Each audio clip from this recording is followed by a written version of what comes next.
Hi friends, ఈరోజు మనం మంచి రెసిపీ చికెన్ తోని మసాలా గ్రేవీ కర్రీ ఎలా తయారు చేసుకోవాలో చూద్దాము. దానికి కావాల్సిన పదార్థాలు: చికెన్ 1 కేజీ తీసుకోండి. దీన్ని ఒక 3-4 టైమ్స్ శుభ్రంగా ఫ్రెష్ వాటర్లో కడిగేసి ఒక ప్లేట్లో పక్కన తీసి పెట్టుకోండి. ఈలోపు మనం కళాయిలో ఒక 4 స్పూన్లు ఆయిల్ వేసుకున్నాము. ఎందుకంటే కిలో చికెన్ కాబట్టి 4 స్పూన్లు ఈజీగా పడుతుంది. కావాలంటే 1 స్పూన్ తక్కువ వేసుకోవచ్చు.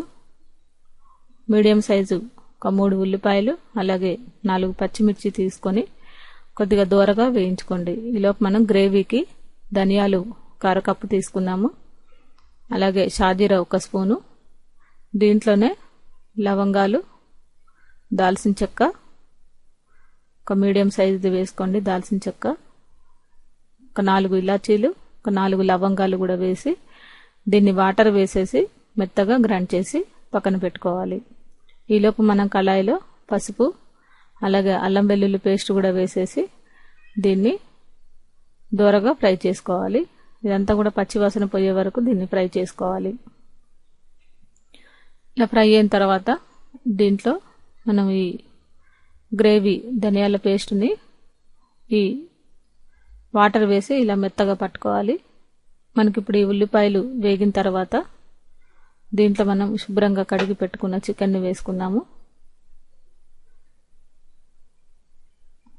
మనం ఎంత ఒక 3-4 టైమ్స్ కడిగితే చికెన్ ఫ్రెష్గా రెడీ అవుతుందండి.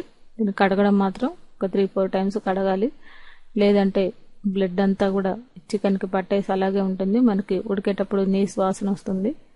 దీన్ని బాగా శుభ్రంగా కడుక్కోవాలి. ఎప్పుడైనా ఉప్పు వేసి కడిగితే కూడా బాగా నీట్గా అవుతుంది. ఇప్పుడు మనం దీంట్లో సరిపడా ఉప్పు వేసుకున్నాము. ఈ ఉప్పు వేస్తే మనకి ముక్కలన్నిటికీ కూడా ఉప్పు బాగా పడుతుంది.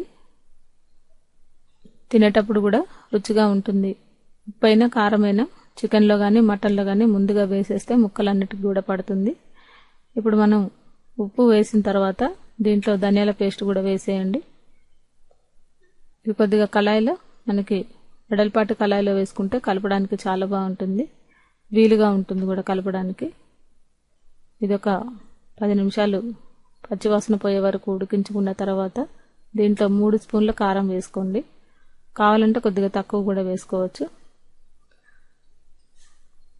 చికెన్లో కారం ఉప్పు సరిపడా ఉంటేనే టేస్ట్గా ఉంటుంది, లేదంటే మనకి నీసు వాసన వస్తుంది. కారం ఉప్పు కూడా సరిపడా వేసుకోవాలి. మసాలా కూడా దానికి తగ్గట్టే వేస్తేనే చికెన్కి మంచి రుచి వస్తుంది. ఇప్పుడు దీంట్లో మనం కొద్దిగా వాటర్ వేసేసి మూత పెట్టేసి 15 నిమిషాల పాటు లో ఫ్లేమ్లో ఉడికించుకున్నాము. చికెన్ మనకి తొందరగానే ఉడికిపోతుందండి. మసాలాలు అన్నీ పట్టేలాగా బాగా కలపండి. కావాలంటే మరి కొంత వాటర్ కూడా వేసేసి మూత పెట్టేసి ఒక 15 నిమిషాల పాటు మీడియం ఫ్లేమ్లో ఉడికించుకోండి. ఇలా మనకి చక్కగా వాటర్ అంతా దగ్గర పడిన తర్వాత గ్రేవీ లాగా తయారవుతుంది.